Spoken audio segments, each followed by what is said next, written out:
أعوذ بالله من الشيطان الرجيم. بسم الله الرحمن الرحيم. الحمد لله رب العالمين والصلاة والسلام على سيد الأنبياء والمرسلين أبي القاسم محمد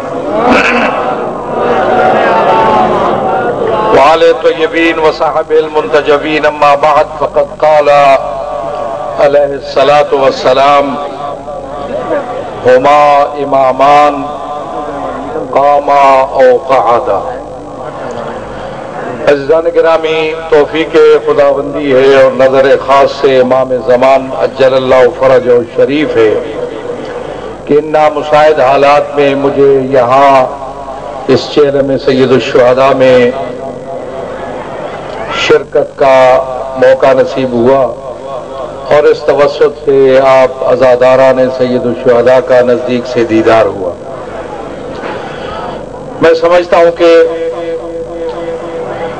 عزاداری سید الشہداء ہمارا بنیادی حق ہے اور آل محمد کے ساتھ محبت کا ایک مظہر ہے۔ عزاداری سید الشہداء کی حیثیت ملکی قانون و آئین کے حوالے سے بھی میں عرض کروں گا، لیکن میں سمجھتا ہوں کہ عزاداری سید الشہداء جو ہم مناتے ہیں اس کے کئی پہلو ہیں۔ ایک پہلو یہ ہے جو ہم منا رہے ہیں، مجالس منعقد کرتے ہیں، جلوس نکالتے ہیں، ماتمداری کرتے ہیں، زنجیر زنی کرتے ہیں۔ یہ عزاداری سید الشہداء کے مراسم ہیں جو ہم بجا لاتے ہیں اور یہ بجا لانے چاہیے۔ اس میں اور زیادہ جوش و جذبے کے ساتھ ان مراسم کو منانے کے لیے ہمیں آمادہ اور تیار رہنا چاہیے۔ لیکن اس کا ایک پہلو یہ ہے کہ جس کی عزاداری ہم مناتے ہیں اس ہستی کی شناخت اور پہچان بھی ہمیں ہونی چاہیے۔ ہم کسی کو آل محمد کو اگر مانتے ہیں یا سید الشہداء کو تسلیم کرتے ہیں اور ان کی عزاداری مناتے ہیں تو اس انداز میں نہیں جیسے بہت سے لوگ بزرگوں کو مانتے ہیں، ان کا احترام کرتے ہیں، ان سے محبت کرتے ہیں، ان کے نام پہ خرچ کرتے ہیں، نظر و نیاز دیتے ہیں۔ وہ یہاں بھی ہے، لیکن حسین کی شخصیت اس سے بڑھ کر ہے۔ صرف عقیدت ہے، ہونی چاہیے، عقیدت محبت ہے، احترام ہے، عزت و آبرو ان کی ظاہر ہے، اور اس کے ساتھ ساتھ ان کے عزاداری منانا، مراسم اعزام منعقد کرنا یہ ہونا چاہیے۔ لیکن اس کے ساتھ ساتھ سید الشہداء کی شخصیت کو، ان کی جد و جہد کو، ان کے کاز کو، ان کی سیرت کو، ان کی کردار کو پہچاننا بھی بہت ضروری ہے۔ اور جتنی بھی احادیث سید الشہداء کے حوالے سے اور امام حسن اور امام حسین علیہ الصلوۃ والسلام کے حوالے سے پیغمبر گرامی قدر سے منقول ہے، سب میں ان کی شخصیت کے پہلوؤں کو اجاگر کرنے کی کوشش کی گئی ہے۔ دو جملے کہے پیغمبر نے: ہما امامان، میرے دونوں بیٹے امام ہیں، بیٹھے کھڑے ہو جائیں تب بھی امام ہیں اور بیٹھے رہے تو تب بھی امام ہیں۔ دونوں کی شخصیت کو اجاگر کیا اور ہمیں بتایا کہ اگر حسن ابن علی کی شخصیت ہو اور وہ کوئی عمل انجام دے تو اس کی پیروی کرنا بھی تمہارے لیے ضروری ہے، اور اگر حسین ابن علی کی شخصیت آپ کے سامنے ہو اور وہ کوئی کردار اپنائے تو اس کی پیروی کرنا بھی ضروری ہے۔ سید الشہداء نے بہت بڑا کارنامہ انجام دیا۔ صدیوں کے بعد آج لوگ نہیں کہہ سکتے کہ یہ بہت پرانا اور صدیوں پہلے کا واقعہ ہے جو ہمارے لیے نمونہ عمل نہیں ہو سکتا۔ ایسا نہیں ہے۔ سید الشہداء نے جو اقدام کیا، جو قیام کیا، جو عمل انجام دیا وہ ایسا عمل تھا کہ قیامت تک کے آنے والی نسلوں کے لیے نمونہ عمل قرار پایا۔ یہ عقیدت نہیں ہے صرف، کوئی سکالر، کوئی محقق، کوئی شخصیت، کوئی ہستی جب کسی عمل کو انجام دیتی ہے، کوئی جدوجہد شروع کرتی ہے، تو اس کے سامنے ایک ہدف ہوتا ہے۔ سید الشہداء کے سامنے بھی ایک ہدف تھا، سید الشہداء کے سامنے بھی ایک مقصد تھا، اور اس مقصد کو سید الشہداء نے اپنے خطبات میں بیان کیا۔ ہر مرحلے پہ اور ہر مقام پہ امام حسین علیہ السلام نے اپنے مقصد اور ہدف کو بیان کیا، صورتحال کا تجزیہ کیا، ایک نقشہ کھینچا کہ اب صورتحال کیسی ہے۔ اما ترون ان الحق لا يعمل به وان الباطل لا يتناهى عنه، دیکھ نہیں رہے ہو کہ حق پر عمل کرنے والا کوئی نہیں ہے اور باطل سے رکنے والا کوئی نہیں ہے؟ کیا ان حالات میں حسین گھر میں بیٹھا رہے؟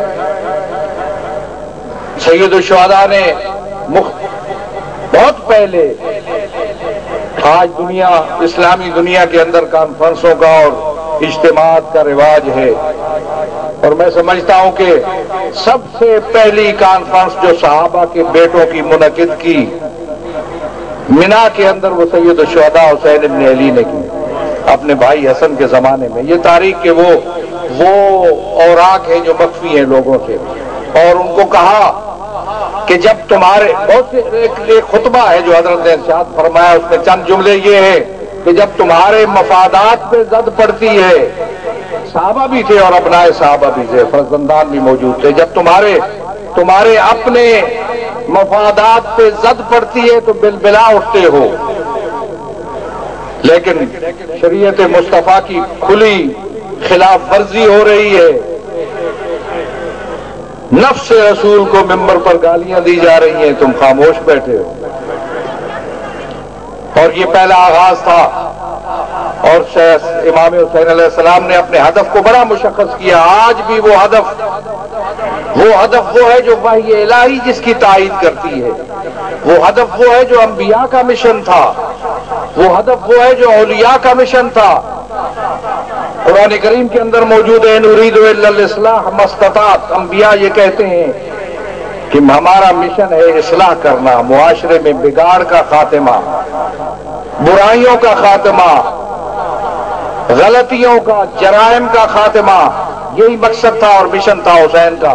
اس لیے جب بھائی کو دیا وصیت نامہ اور محمد حنفیہ نے وہ وصیت نامہ کھولا تو اس کے اندر موجود تھا کہ بھائی انی لم اخرج اشرن ولا بطرن ولا مفسدن ولا ظالما، اس سے پہلے روکا تھا حسین ابن علی کو محمد حنفیہ نے، جو فرزند علی تھا اور علی کی دانش و حکمت کا وارث تھا، بہت بڑا ایک دانا اور دانشمند شخص تھا محمد حنفیہ۔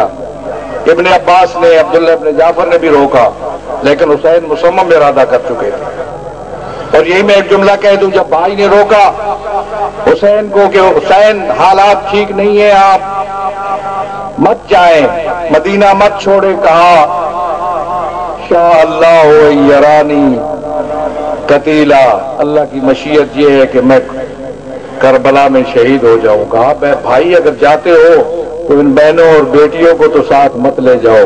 کہا شاء اللہ یراہن سبایا، اللہ کی مشیت یہ ہے کہ میں لکو تک صحرا میں شہید ہو جاؤں اور میری بہنیں اور بیٹیاں شام و کوفہ کی قیدیں نبھائیں۔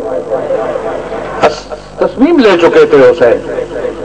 بھائی کو بتایا کہ میں نہیں نکلا کسی غرور کی خاطر، کسی گھمنڈ کی خاطر، کسی فتنہ و فساد کی خاطر، بل خرجت لطلب الاصلاح فی امت جدی رسول اللہ، میں نانے کی امت میں اصلاح کے لیے نکلا ہوں۔ وہی مشن جو پیغمبروں کا مشن ہے، وہی مشن جو وحی الہی کا مشن ہے۔ لوگ کسی اور تناظر میں دیکھتے ہیں اور کچھ باتیں کرتے ہیں، حسین اس کربلا کی جنگ کو یا کربلا کے واقعے کو غول حوالے سے دیکھنے والے لوگ غلط فہمی پر ہیں، اس لیے کہ وہی مشن جو وحی الہی کا تھا، وہی مشن جو انبیاء کا تھا، حسین کا ہدف بھی وہی تھا۔ اور ہدف کے لیے حسین نے اقدامات کیا کیا کیے؟ سب سے پہلا اقدام جو حسین نے کیا تو انکار بیعت کیا۔ ہدف جب سامنے رکھتا ہے ایک جد و جہد کرنے والا اور تحریک چلانے والا تو اس کے لیے اقدامات تجویز کرتا ہے۔ جب پیشکش ہوئی کہ بیعت تو کہا مثلی لا یبایع مثلا، مجھ جیسا شخص، یہ نہیں کہا کہ حسین یزید کی بیعت نہیں کر سکتا۔ حسین نے ایک اصول دے دیا کہ مجھے ماننے والا اور میرے راستے پر چلنے والا یزید کے راستے پر چلنے والے کے سامنے کبھی جھک نہیں سکتا، کبھی بیعت نہیں کر سکتا، یہ اصول ہے۔ اور اس راستے میں پھر قربانیاں دی اور کسی بڑی سے بڑی قربانی سے دریغ نہیں کیا۔ میں بھی یہاں رکتا ہوں۔ عزاداری سید الشہداء کے اس پہلو کو بھولیے مت، حسین کے مشن کو، حسین کے ہدف کو، حسین کی جد و جہد کو، حسین کے اس کارنامے کو جو حسین نے انجام دیا، اس کو اور زیادہ اجاگر کرنے کی ضرورت ہے۔ آج بھی وہ لوگ جو آزادی چاہتے ہیں، آج آزادی کی تاریخیں جہاں بھی ہیں، یہ مسلمان ملکوں کے اندر جتنی آزادی کی تاریخیں ہیں، سب نے حسین ابن علی کی اس جد و جہد سے استفادہ کیا ہے۔ سب کے سامنے نمونہ عمل اگر کوئی ہے تو حسین ابن علی کی ذات ہے۔ میں سمجھتا ہوں ہمارے لیے بھی نمونہ عمل حسین کی ذات ہے، اور ہمیں اپنے حقوق کے لیے، اپنے حق کے لیے، جد و جہد کے لیے حسین ابن علی کی ذات کو نمونہ عمل قرار دینا ہوگا۔ مشکل ہماری یہ ہے کہ اس ملک کے اندر، ہم جس ملک کے اندر موجود ہیں، یہاں مختلف مکاتب فکر کے لوگ موجود ہیں، ان کے اندر غلط فہمیاں پھیلانے کی کوششیں کی جاتی ہیں۔ کہا جاتا ہے عزاداری سید الشہداء کے حوالے سے غلط فہمیاں پھیلائی جاتی ہیں۔ ہم نے غلط فہمیوں کا خاتمہ کر دیا جب ہم نے بتایا کہ عزاداری سید الشہداء کسی مسلک اور فرقے کے خلاف نہیں ہے، یہ تو یزیدیت کے چہرے سے نقاب الٹنے کے لیے کسی مسلک کے خلاف۔ اور تم ثابت کرو کہ تمام مفالک کے لوگ تمہاری عزاداری کی ان محفلوں میں شریک ہو سکیں۔ انداز ایسا اختیار کرو، کسی مذہب کی توہین کرنا، کسی مذہب کی تذلیل کرنا، وہ شخص عزاداری کے ساتھ وفادار نہیں ہے جو مذہبی منافرت پیدا کرتا ہے۔ حسین کے اندر کشش ہے، حسین کے اندر جاذبہ ہے، حسین کسی مسلک، کسی مذہب، کسی علاقے، کسی رنگ و نسل میں محدود نہیں ہے۔ حسین بشریت کا امام اور رہنما ہے۔ عالم بشریت نے استفادہ کرنا ہے۔ ہم تو بھائی ہیں آپس میں، مسلمان امت، ایک امت ہے، نہذی امتکم امتا واحدہ، امت واحدہ کے اندر تفریق پھیلانا، ایسی بات کرنا جس سے انتشار پھیلے۔ احترام کرو ایک دوسرے کے عقائد کا، احترام کرو ایک دوسرے کی رسموں کا اور ایک دوسرے کے نظریات کا۔ بات کرو تو ایسے انداز میں کرو جیسے حسین ابن علی کا مشن ہے اور ان کا انداز ہے۔ جدائیاں مت، جانتے ہو حسین ابن علی نے کربلا کے اندر جو وحدت کا نمونہ پیش کیا، مختلف رنگوں کے لوگ موجود تھے حسین کے ساتھ، مختلف نسلوں کے لوگ موجود تھے حسین کے ساتھ، مختلف علاقوں کے لوگ موجود تھے حسین کے ساتھ، مختلف زبانوں کے لوگ موجود تھے حسین کے ساتھ، اور میری تحقیق یہ ہے کہ مختلف مسالک کے لوگ موجود تھے حسین کے ساتھ۔ حسین نے تو وحدت کا یہ نمونہ پیش کیا، اور سب نے اسی کے راستے میں شہادت حاصل کی جس راستے پہ حسین چل رہے تھے۔ کوئی کسی مسلک، وہاں مذہب و مسلک کے اختلافات ختم ہوئے اور سب نے حسین کے ساتھ مل کر قربانی دی، حسین کے ساتھ مل کر شہادت پائی۔ اور یہی میں سمجھتا ہوں، یہی ہمارے، اس لیے کہ قرآن کا حکم ہے نہذی امتکم امتا واحدہ، یہ امت ایک امت ہے، فرقے کئی ہے، امت ایک ہے۔ مت ایسا کام کرو جس سے دو امتیں یا تین امتیں نظر آئے، امت ایک ہے، وحی الہی کا انکار نہیں ہو سکتا، امت ایک ہے۔ اور اس امت کے، ایک امت کے تصور کو حقیقت کے روپ میں پیش کرنا یہ میری ذمہ داری ہے۔ وحی الہی ہے نا امت واحدہ، ایک امت ایک ہے، یہ وحی الہی ہے۔ اس کو حقیقت کا روپ دینا اور امت کو ایک صف میں پرونا، یہ سب سے پہلے میری ذمہ داری ہے، میرا مشن ہے۔ اس لیے میں جہاں محفلوں میں گیا ہوں میں نے کہا میں کسی کمزوری کی وجہ سے، کسی مشکل کی وجہ سے، کسی مجبوری کے ساتھ نہیں آیا ہوں. میرا مشن ہے، مجھے لے کے آیا. مجھے کسی سہارے کی ضرورت نہیں ہے. میں بہت سو کا سہارا ہوں اس ملک کے اندر. اب کسی سہارے کی ضرورت نہیں ہے. میرا مشن ہے، اس حوالے سے میں آیا ہوں. اس مشن کو عملی شکل میں پیش کرنا میری ذمہ داری ہے، اس لیے کہ یہ وحی الہی ہے. اور آپ جانتے ہیں کہ میں اس گھر سے تعلق رکھتا ہوں نسباً و نسبتاً جس گھر میں یہ وحی الہی نازل ہوئی. اس لیے ہماری ذمہ داری بنتی ہے. اور عزاداری سید الشہداء کی یہ رسمیں میں ملک کے قانون کو بھی جانتا ہوں. یہ بہانہ بناتے ہیں کہ دوسرے مکاتب فکر اس میں روڑے اٹکاتے ہیں. نہیں، وہ کسی کے بھیجے ہوئے ہوتے ہیں جو روڑے اٹکاتے ہیں. میں ان کو بھی جانتا ہوں جو بھیجنے والے، ان کو بھی جانتا ہوں. کیا ہوا کل وہاں جب چیلم منایا جا رہا تھا، راستہ آپ نے کلیئر کیا تو وہاں بم نصب کس نے کیا؟ جب کہتے ہو کہ راستہ کلیئر ہے تو پھر کس نے بم نصب کیا؟ اس کا جواب چاہیے. اور وہاں کے آر پی او سے تم نے کہلوایا کہ علم ٹکرایا ہائی ٹینشن وائر سے. یہ کس نے اس کے منہ میں یہ بات ڈالی؟ تھی ہی نہیں، ہوا ہی نہیں ایسا کوئی واقعہ. رخ موڑنے کی کوشش کی گئی اور یہ باتیں زیادہ دیر نہیں چل سکتی. میں سمجھتا ہوں، میں جانتا ہوں ان کو. مجھے پتا ہے کہ یہ شیعہ سنی مسئلہ نہیں ہے. میں نے واضح کہتا ہوں بالکل مسئلہ نہیں ہے. اس کو چھوڑ دیجیے اس بات کو. یہ پالے ہوئے لوگ ہیں جو اس مقصد کے لیے اس ملک کے اندر تیار کیے گئے ہیں. میں ان کے مراکز کو بھی جانتا ہوں. میں نے کئی سال پہلے آپ کو بتایا تھا کہ خوست کے اندر ان لوگوں کے مراکز ہیں جہاں وہ تربیت پاتے ہیں. اور میں آپ کو بتاتا ہوں کہ ملک کے اندر جو تربیت گاہیں ہیں میں ان کو بھی جانتا ہوں. میں اس ملک کا رہنے والا ہوں، مجھے سب معلومات ہیں کون ہے ان کی پشت پر، کیا کر رہی ہے ریاست. لوگوں کا قتل عام جاری ہے. کوئٹہ، کراچی، پشاور، اب اور اس سے پہلے لاہور، اور اب یہ رحیم یار خان. کوئی پوچھنے والا نہیں ہے. ریاست کہاں ہے؟ اسٹیٹ، ملک پاکستان کی بات کر رہا ہوں. میں حکمرانوں کو نہیں جانتا، میں جانتا ہوں ان کو یہ بے بس ہیں. میں ریاست کی بات کرتا ہوں. مجھ سے وعدہ کیا تھا پاکستان کی ریاست نے، مجھ سے اور میرے آباء و اجداد سے، کہ ہم آپ کے جان کی، مال کی، عزت و آبرو اور حقوق کا تحفظ کریں گے. ریاست نے کہا تھا. وہ ریاست کہاں ہے؟ وہ پاکستان کہاں ہے؟ وہ قائد اعظم کا پاکستان کہاں ہے؟ میں سوالیہ نشان لگا رہا ہوں ریاست کے اوپر. مجھے ریاست پاکستان یہ جواب دے. میں جو جانتا ہوں، میں یوں مہازارائیوں میں اور توڑ پھوڑ کی کارروائیوں میں لوگوں کو مصروف نہیں رکھتا.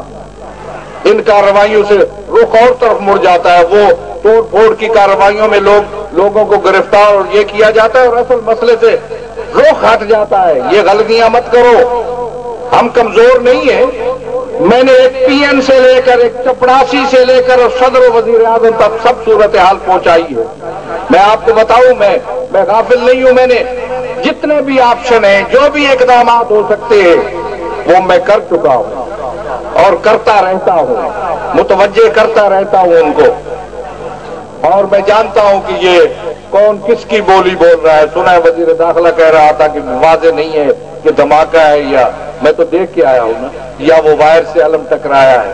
جس شخص کو یہ پتہ نہیں ہے وہ وزیر داخلہ رہنے کا حق تو نہیں رکھتا ہے اس ملک کے اندر. جسے یہ علم نہیں ہے، مجھے علم ہے اور تمہیں علم نہیں ہے. مت ٹوکا دو ہمیں. عزاداری میرا بنیادی حق ہے. میری زندگی، میری حیات ہے عزاداری.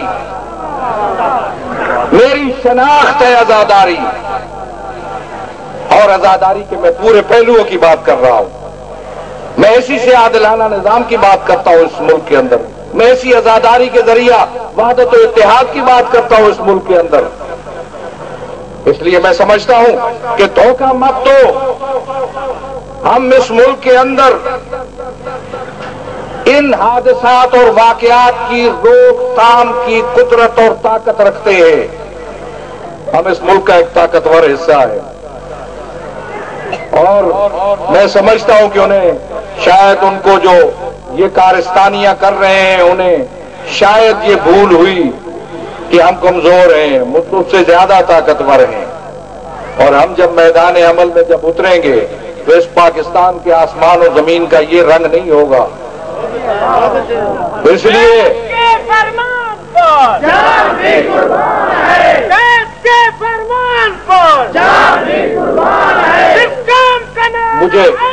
مجھے بین الاقوامی حالات کو بھی دیکھنا ہے. ہماری ذمہ داری ہم گلی کوچوں کے لوگ نہیں ہیں، ہم ملکی اور بین الاقوامی سطح پہ شناختہ شدہ لوگ ہیں.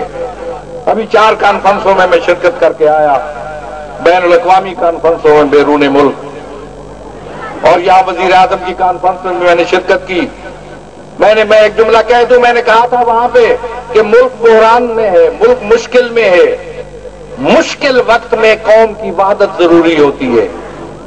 جو ذمہ داروں کی پشت پر قوم کھڑی ہو تو وہ ذمہ دار کوئی کارنامہ انجام دے سکتے ہیں. قوت قوم کی پشت پر کھڑا ہونے سے آتی ہے.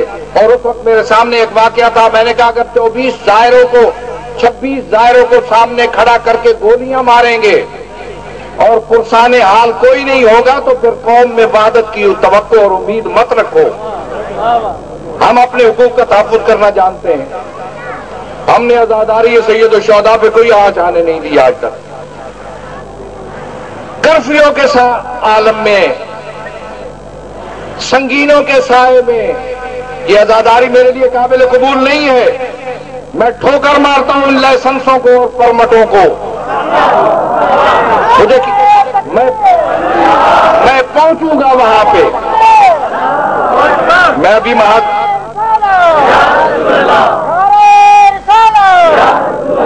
اس ملک کا آزاد شہری ہوں، میں اس ملک کا مالک اور وارث اور حصہ دار ہوں. میں جب اس ملک کی سڑکوں پہ چلتا ہوں مجھے کسی پرمٹ کی ضرورت نہیں ہے، تو مجھے حسین حسین کرنے کے لیے بھی کسی لائسنس کی ضرورت نہیں. میں آ رہا ہوں، میں آؤں گا اس منزل پہ، میں اس منزل پہ پہنچوں گا جب اس لائسنس کی ضرورت.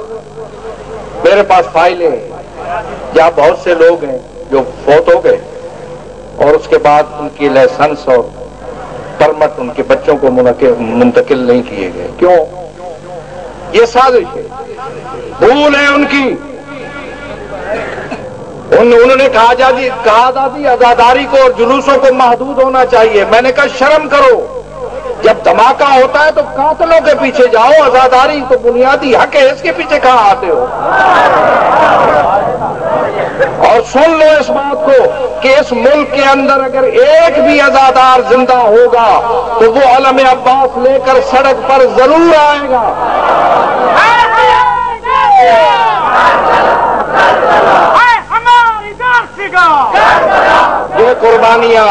یہ قربانیاں حسین کے راستے میں ہیں. ایڑیاں رگڑ رگڑ کر بستر مرگ پہ مر جانا یہ بھی موت ہے، برحق ہے. موت ہے، برحق ہے. سعادت مند ہے وہ شخص جس کو حسین کے راستے میں موت آئے. ہم اسے ان دھماکوں سے اور ان دھماکوں اور ان سانحات سے اور واقعات سے ڈراؤ نہیں. یہ شہداء ملک ہو گئے شہداء کربلا کے ساتھ. ابھی اور کو تیار رہنا چاہیے. اور پڑھتے ہو تو منا بکم لاحقون. میں سمجھتا ہوں اور یہ مصیبتیں ہمارے لیے نئی نہیں ہے. وہ کون سی مصیبت تھی جو کربلا میں وارد نہیں ہوئی؟ وہ کون سا ظلم تھا جو کربلا میں نہیں ڈھایا گیا؟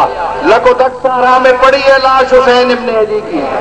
ندا دیتا ہے میرے ساتھ میں ینتدب للحسین. کون ہے جو حسین کے جسم اطہر کی بے حرمتی کرے؟ کیسے سنا ہوگا یہ جملہ بہن نے؟ کس انداز میں سنا ہوگا؟ کیا گزری ہوگی بہن کے دل پر؟ 10 ناجیب انسان جنہوں نے اپنے گھوڑوں کو تازہ سمیں لگائی ہوئی تھی آگے بڑھے. سنتے ہو مغرب کے گھوڑے مشرق چلے اور مشرق کے گھوڑے مغرب چلے. تاریخ اس کو مختصر کہتی ہے. ایسے چلے وہ گھوڑے اس انداز میں چلے وہ گھوڑے کہ رزو صدرہ بظہرے، سینے کی ہڈیاں پشت کی ہڈیوں سے جا ملی. آئی ہے نا بہن لاش کے اوپر، پہچان نہیں سکی. کہا انت اخل حسین، میرے بھائی حسین تم ہو. انت ابن امی فاطمہ الزہرا، میری ماں کے لاڈلے تم ہو. یا جدہ صلی اللہ علیہ ملیک السمان، نا تجھ پر تو آسمان و زمین کے فرشتوں نے درود بھیجا. وہذا حسین مرمل بالدماء مقطع الاعضاء مسلوب الامامۃ والرضا.